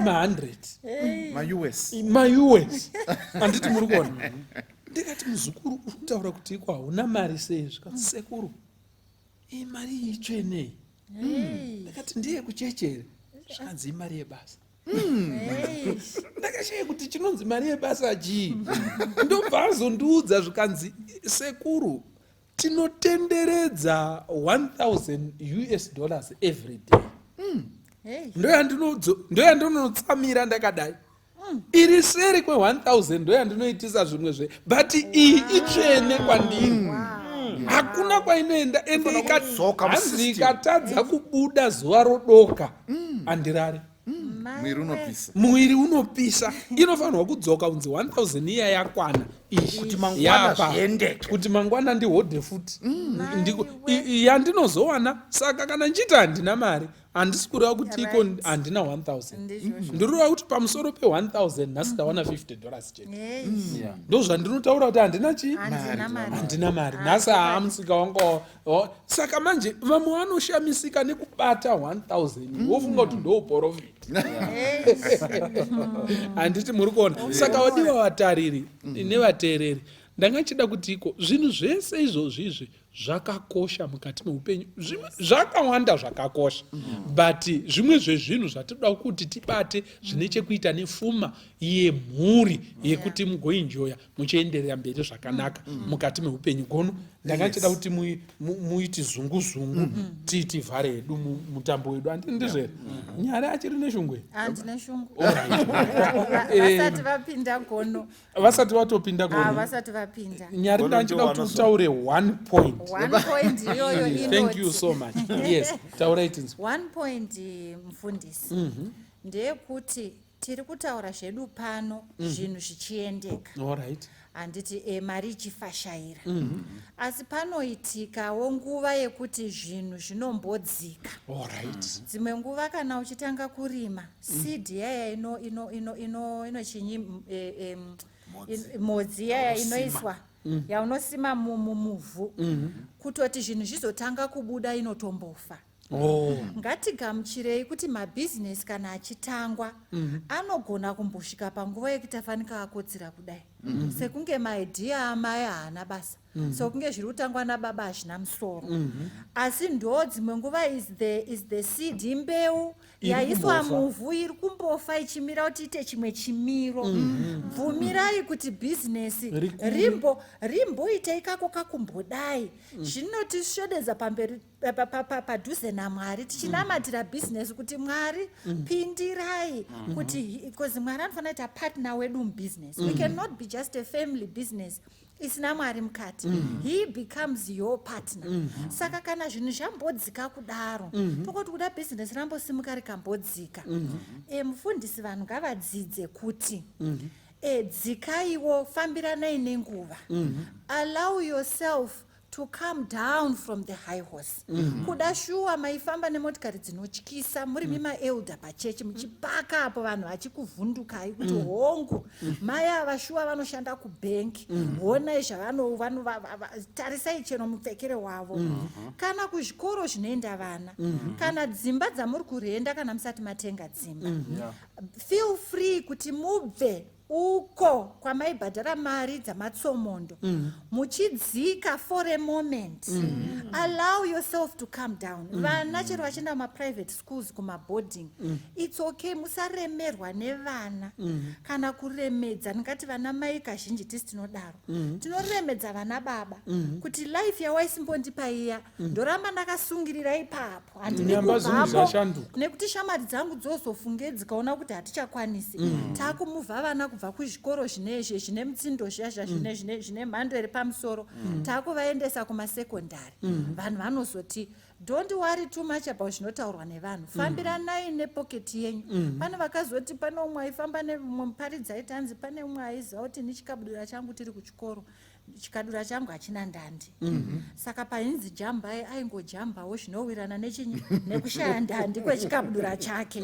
Chodzi iwe damuka kuti haugone here kunatsojamba, yati ndo majambire andatoita, aijamba zvaiwirirana nechikabudura chake, nekushinya kwendandi aiziva kuti kana ndikati damu ndikaenda uko hazvizobudi. Saka tokumbirawo kuti mudzidze kuwaruka zvinowirirana nechikabudura chenyu. Don't compare yourself with other people. Zvinhu zvikambooma, allow yourselves to come back. Musasungirira paipa nachitaura kuti papepa bag rekushop iwo uchikwanisa kuenda kumaprazi kundotenga masaga emaoats.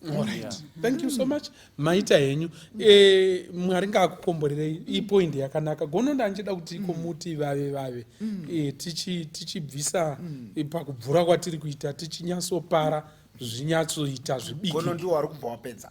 Aiwa. Ningirikirwa vadengure munenge maamuine point.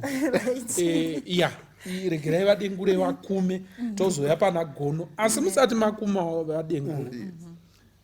Hanzi iko bhizinesi rega rega kazhinji pamwe pacho tinopinda muzvinhu zvatisati tanyatsoziva zvakanyatso kunaka.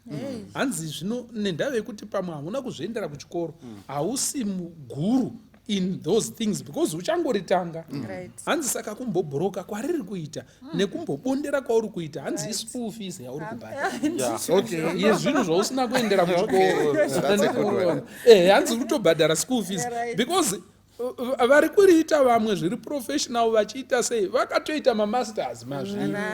Inini dzimweni dzenguva handina kuita chii saka ndiri kubhadhara chii school fees saka ndinomboti pidiri mari waruza yanyura yese vadengure ndizvo here motoona kutoti kana ari macontracts handiite nevanhu ava watodzidza wanyura 30,000 handi ischool fees iyo don't worry hakusi kubroka hakusi kuparara ischool fees vadenguri ichitaura itinzwa money is not easy. Alright.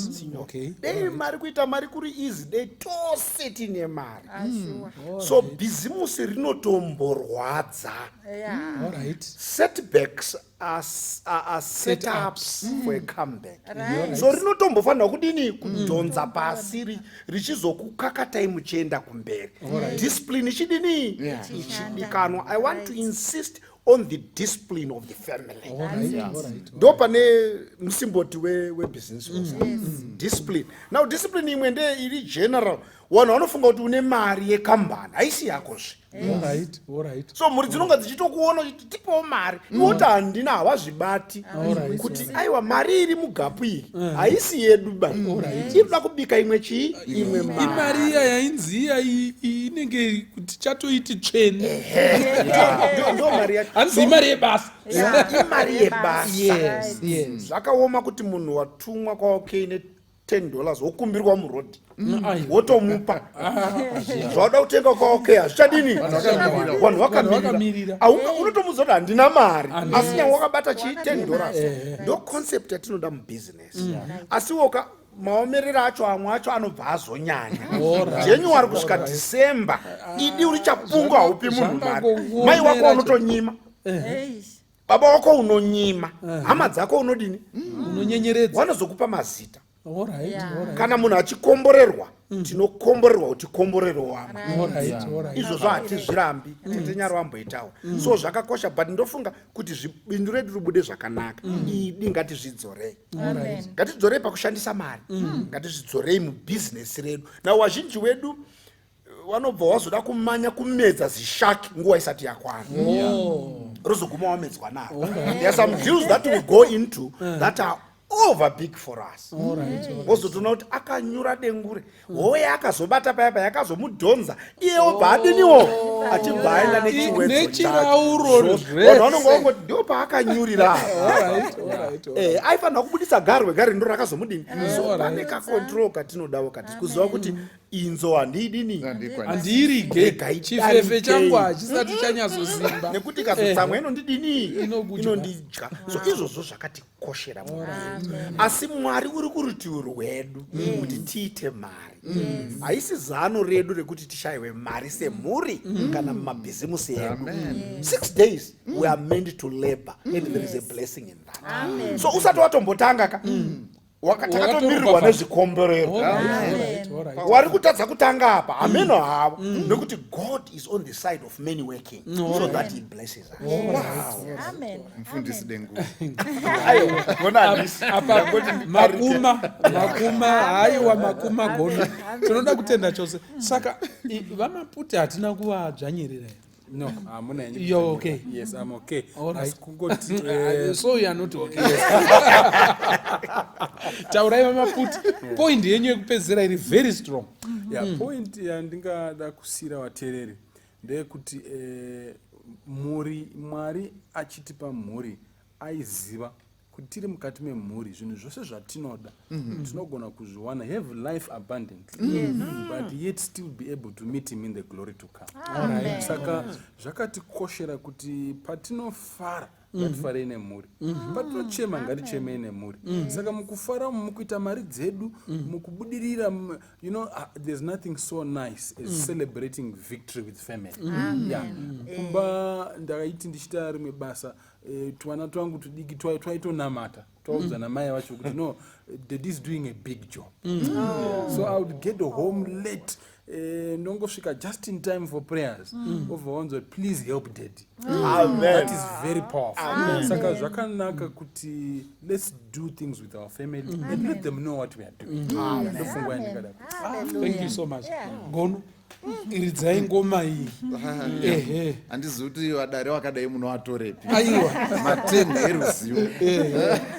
Toda kutenda chose. Yes, saka kwakungodai kuti tikwanise kutakura. Mpaka wegwendo.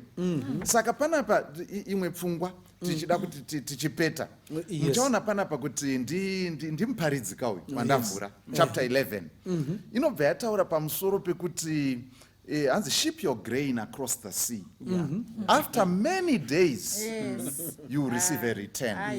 Okay? Pane pfungwa dzingangoita mbiri dzatoda kuti tibata apa. Tichinopeta. Zvikanzi ship your grain across the sea. Unofanira kuziva about maIsraelites vanhu vaitya nyanza. Vaitozikanwa mudunhu rese kuti kana kuine vanhu vanotya nyanza ndivava. Saka pari kutonzi ship your grain across the sea to an Israelite. Uri kutotaura zvinhu zvinotyisa. Muri kupaona nyanza chaiyo yega. Zvakazonzi naJohani hanzi negungwa rakangarisisa. It makes sense.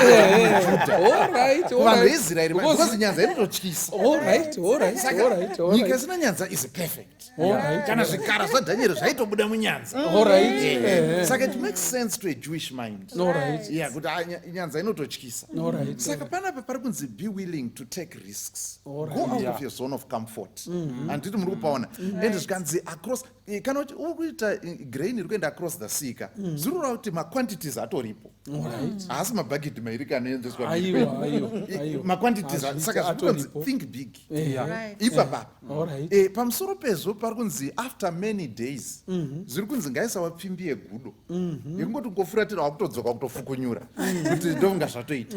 Saka muri kuona maconcepts ari pavhesi iri bedzi. Then pamberi pacho yobva yataura kuti invest in 7 ventures. Yes, in 8. You do not know what disaster may come upon the land. Verse 6. Sow your seed in the morning. And at evening, let your hands not be idle. For you do not know which will succeed, whether this or that, or whether both will equally do well. Mwari ari kutotaura kuti iwe mavhesi enyu munoawanepi? Ndewafundisi. Kune mamwe mavhesi amuinawo. Amusina imi senhengo.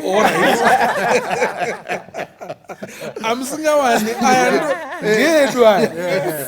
Saka Mwari ari kutotaura kuti iwe ini ndakatokusika with inherent capabilities to do more than just one thing. Chekuti urungoti ndakangomirira izvi. Ari kutotaura ndiye akakusika kuti capabilities ari mauri ari locked in you. You can do more than just this one thing. Chokuti uri kungochema uri papa. Zvikanzi panapa invest in 7 ventures, even in 8. Zvikanzi hauzivi zvinofuma zviriko. Yes. Zvikanzi taziona wamukira waenda kamakuseni. Taziona ko maoko apetere izvo wazodzoka. Zvawadzoka manheru maoko apetere. Mwari ari kutaura kuti iwe ita. Saka unogona kuenda kubasa. Yes. Uine musika.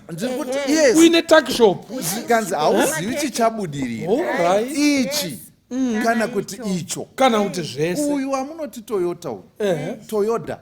Senemu yake chandi Toyota.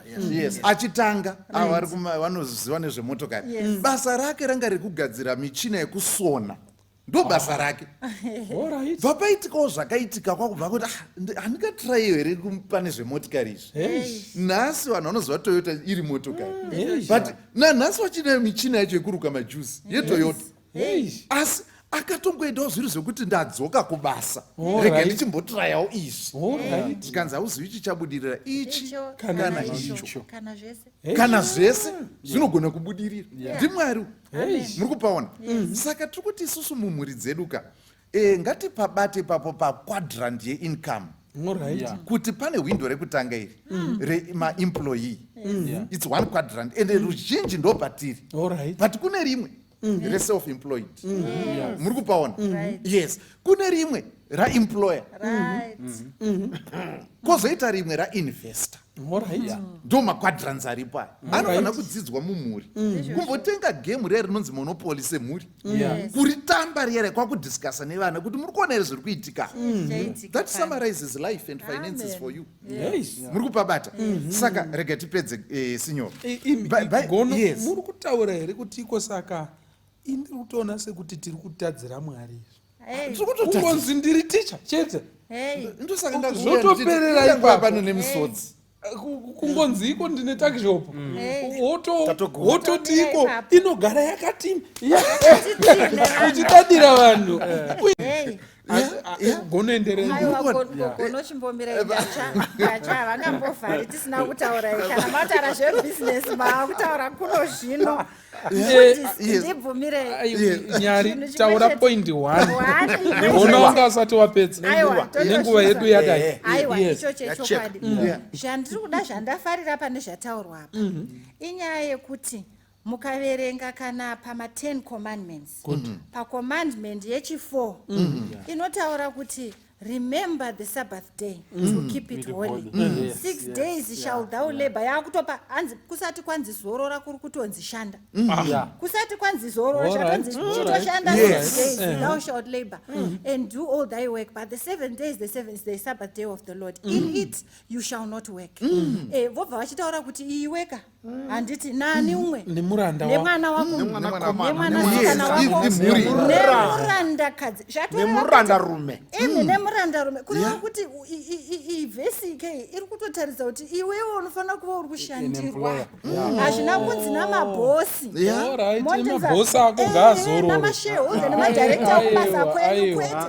Uri kunzi unofanira iwe mwanakomana wako mwanasikana wako nemuranda newaweiniwe pamba apa munoziva ndanjiti ini ndandanyanya kurwadziwa kuti atingasiye nyaya gono agobva aipeta tisina kutsanangura. I hope ndobatsirwa namukoma dengura kuti izvona iro bhizinesi racho refamily rombotangwa sei. Inonasoti tofanira kungotsinidzira nyaya yekuti shandai nezvamunazvo. Pane vanototibvunza izvozvo kuti zvinomatudza kuti anoshandwa sei, shandai mese tichindepi totangirepi. Saka kushanda nezvaunazvo ndingangopa muenzaniso wevamwe sisi vakati nini ndandisina zvandoita. Mukoma wangu akanzi nemumwe murungu yauzondiitira zvimakuki handiti ndokubva vakati vachaita vese asi basa rakazodzoka ramukoma ranga rambopera zvikazonzi uchidzoka kubasa. Saka ndichibva ndaendako ndikati handigone here nini kuti ndidini ndiinde panzvimbo yemukoma wangu. Hanzi murungu akati aiwa iwe handikuzivi wandoziva ndiani mukoma wangu. Hanzi ndikati orit chindipaiwo resipi hayo iyoyo yekuita makuki amamuchida kuita. Hanzi ndobva handipa. Ndakasvika ndikagara mumba mangu vanga vane 4 rooms panguva iyoyo. Handikatarisa mukicheni ndikatarisa maingredients anga aripo ndikaona kuti flour ndinayo, mafuta mashoma ndinawo, salt ndinayo, malemon ndo awani ndizvoka. Hanzi ndobva ndatanga kugadzira batch yangu yekutanga ndikapa vaya vanofamba vachitengesa nezvingoro zviri mumaplastic. Hanzi vakadzoka vakandipa mari. Hanzi ndokutanga kwandakaita ikoko nezvanga zviri mukicheni mangu tisandozvisa pajoko rekuzvisa muzvikwereti kuti ndauda kutora zigwereti kuti ndigotanga zvinhu. Shanda nezvaunazvo. Chero Mwari akabvunza Mozisi kuti chii chiri muruoko rwako. Saka kana chitanga mabhizinesi ngatitangei padoko ipapo tichifamba zvishoma nezvishoma. Maita wena right tinoda kutenda gono hapana achatora chimuti chenyu handiti muri kuona nayo chiripo padare rasinyoro pane mutemo ndinotokomborerwa nevadare venyu ndinotodzidzawo zvikuru kwazvo kana matsva munondipa saka regai muone pana tivhare tiri handichadi kuvhura mamwe mapeji. Regai panapa muone kuti nyaya tiri kutaura ikai sinyoro zvinoita sekunge tiri kuuya neimwe pfungwa yekuda kuti asi mushoko raMwari zvagara zvitorimo sezvataurwa naadvocate. Muri kuona vachibva kuma10 commandments navadengure zvakare vapabata. Vhesi inoi ndizvirewoka ya ndizvirewo 013 verse 22 iri kutoti a good person leaves an inheritance for their children's children. Amen. vazukuru kwavo. Zvinoreva kuti hatisi kutombotaura nyaya yevana vake. Hey. It's generational wealth. Murikupabata zvikanzi munhu akangwara anotya Mwari, A good person. a good person A good person. will leave an inheritance for the children's children. vazukuru Zvinoreva kuti vana vatoguta. momentum yakrietwa nezisekuru ine impact. Sindo. Inotyisa. Chitima hachimiswi zvekumhanya. Alright. Chitima chiri kukunguruka zvichidzika Christmas pass. Alright. Hokoyo muri kupabata. Saka Garira wabuda munzira. ibva usuduka. Bhuku robva rataura panapa imwe pfungwa robva rati panapa zvikanzi pane vanhu okay vekuti anoita zvinhu. Okay, one person, chapter 13, verse 7. One person pretends to be rich, yet has nothing. Yes. Another pretends to be poor, yet has great wealth. Murikupaona zvikanzi mumwe munhu anoita sekunge asina chinyi asina chaanacho. Verse 9, chapter 12 verse 9. Better to be a nobody and yet have a servant than pretend to be somebody and have no food.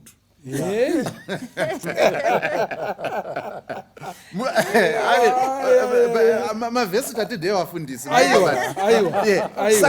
hawanikwe kwese kwese. rega tipete tichiti muri kuona pamavhesi ataurwayo inyaya yekuti ka usazviise pausiri kana kuti mhuri yenyu muzviise pamusiri. Be realistic. Musafananidza nguo nedzatarubva trying to catch up with the Johns and things like that. Ndo zviri kutaurwa panapa. Vakamubvunza vaferefeti vachibvunza Warren Buffett ndiye mumwe wengamura dzinozikanwa pasi rese. So achibvunzwa Warren Buffett munhu mukuru zvakadaro panyaya dzemari zvakadaro zvekuti chero achitesta microphone hati 1 2 anotesta in millions 3 billion 5 billion achitesta kuti microphone iri kushandira ndopa ndakaona kuti takasiyana istotesta 1 2 Buffett achitesta in billions. It's true actually. I saw a clip achiita ndikati wow takasiyana. So Buffett obvunza kunzi indawa vana vako ivo vakunda unodhiraivha mota dzakanaka kudarika dzako. Akangopindura akati that's why they are not Warren Buffett. Ndokusaka niwasitori Warren Buffett muri kupabata. Anonzi anogara mumba yaaisogara yaakatenga I think 1946 or something like that. Namanje ndo maanogara. Every year kunoitwa camp meeting kumba kuNebraska kuOmaha. Kunoitwa camp meeting vanhu vanobva pasi rese kunoita musangano wematumba kunonzwa inonzi the Oracle of Omaha. Unonzwa inonzi Oracle kutaura kwavamwari. Saka when it comes to money vanhu vanoenda vachigadzira kunyora manosi kuti Warren Buffett akataura. Kunoitwa kamba meeting. It's an annual event.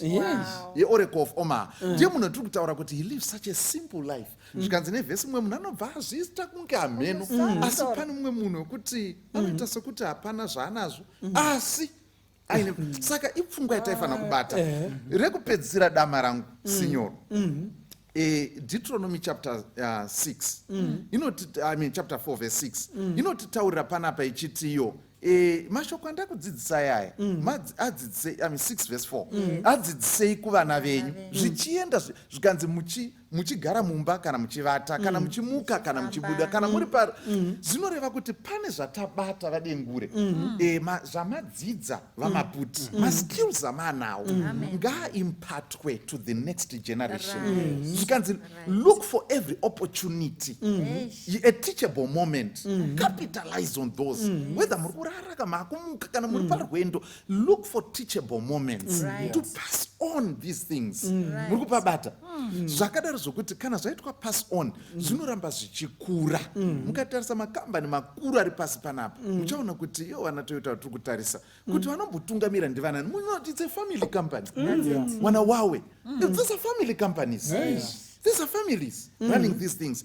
Saka rombo rakaipa nderekuti panyaya dzemhuri unless watoya kudarira sinyoro kazhinji tinongotaura nyaya dzemhuri tichiti togadzirisa sei maproblem but mhuri yakatokonfigwa iri powerful kubva payakabva mufactory yakagadzirwa iine mapowers yakakwana zvekuti inoita mashura iyo pachezvayo. That's why it is the basic unit of society.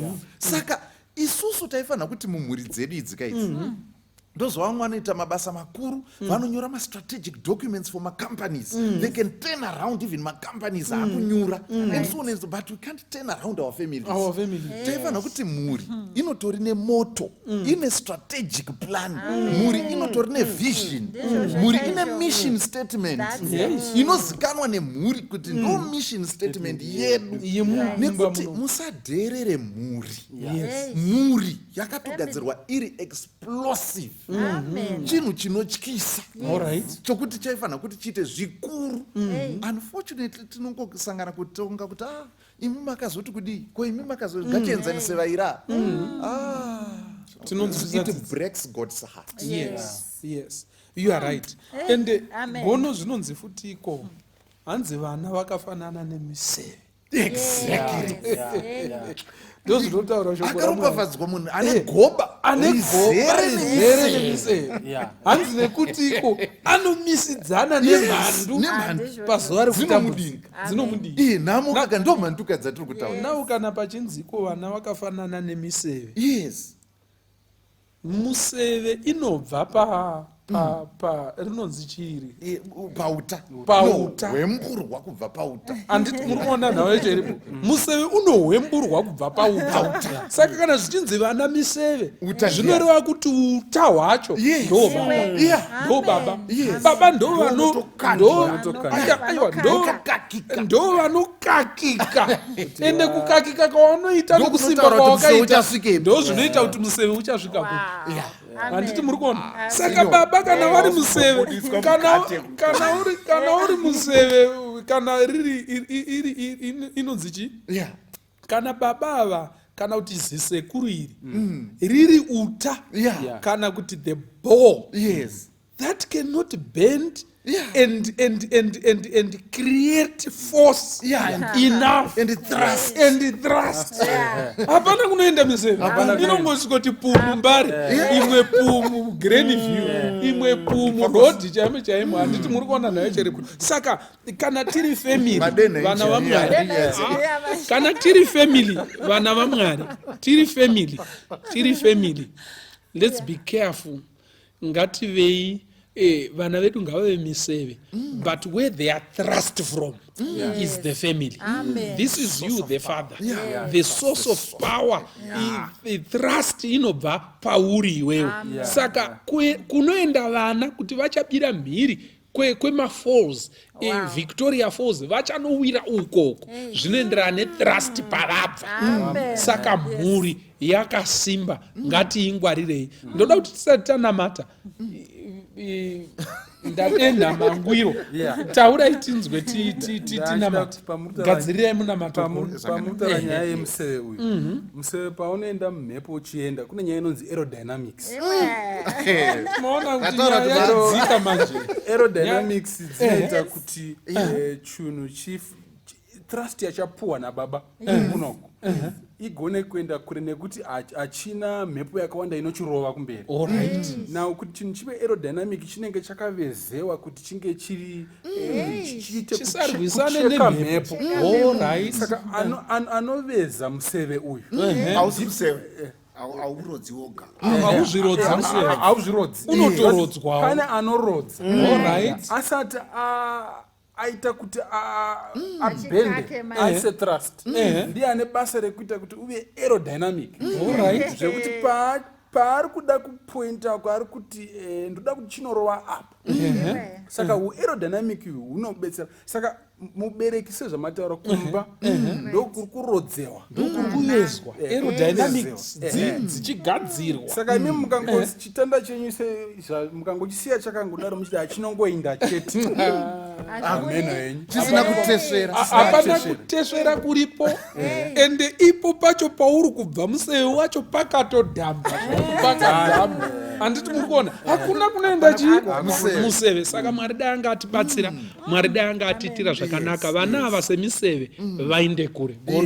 Right, tichipinda pamunamato nyaya yavataura yeaerodynamic, muchatarisa zuva rakunodoka kazhinji dzimwe nguva munoona shiri dzichibhururuka dzine muronga, hadzinenge dzingoti handi chibhubhubhu, dzine dzakaita kunge museve, dzakaita kakudai ndakadziona iri mberi iyai iri kubreaka resistance yemhepo zvekuti dziri kumashure dzese dzine dzakateera ipapo patobrekwa resistance.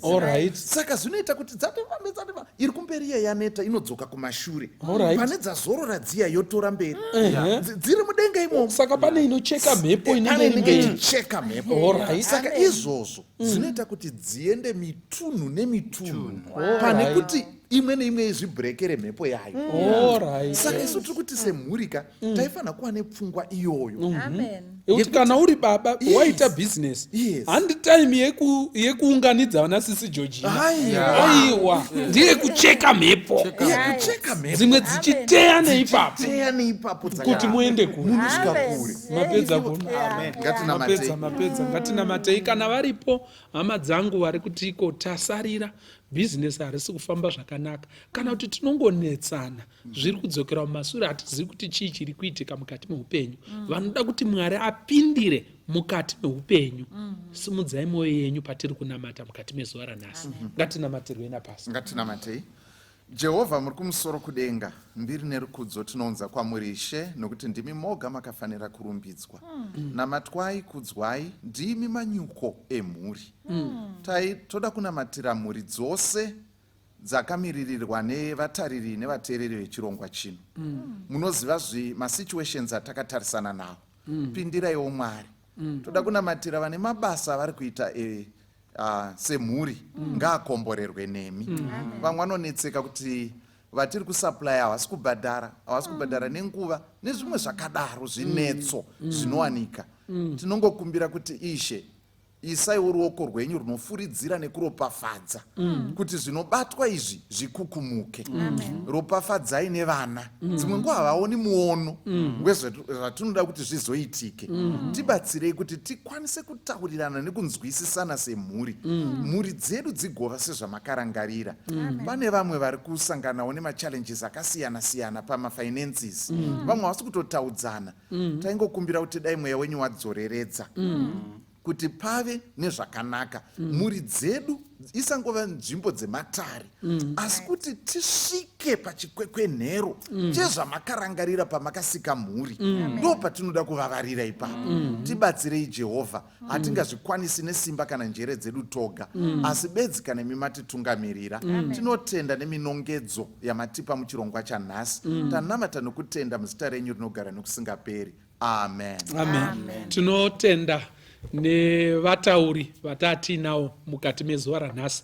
Mwari ngaakukomborerei, akuitirei zvakanaka patinofamba-famba, patinoenda uko, patinokwira nekudzika, tichiunganidza pfuma yekuti mhuri iendere mberi zvakanaka. Zita rangu ndoitwa Pastor Francis Mbira, ndini musvokozve pamwe chete nemutinhadzirwe pachirongwa Family Matters. Mwari akuitirei zvakanaka. Amen.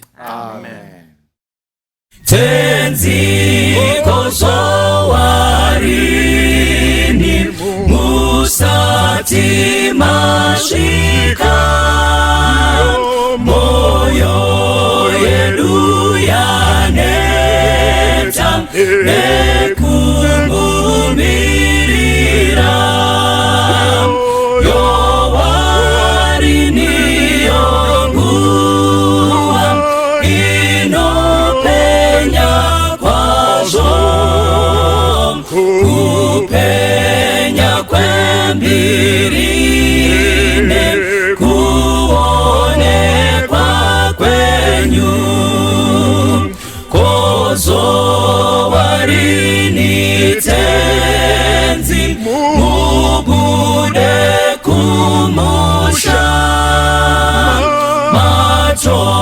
vatononoka tenzi vamwe vadzokera tenzi vatendi venyu vazara nezvivi vashoma vakamira murufaro rwenyu mutsanyi vakarara chemanyi vamuke vanoyeranga vati tenzi aswedera mwenje yenu ipfute zviuno zvisungwe vese vagadzirire kumuona tenzi mutsanyi vakarara chemanyi vamuke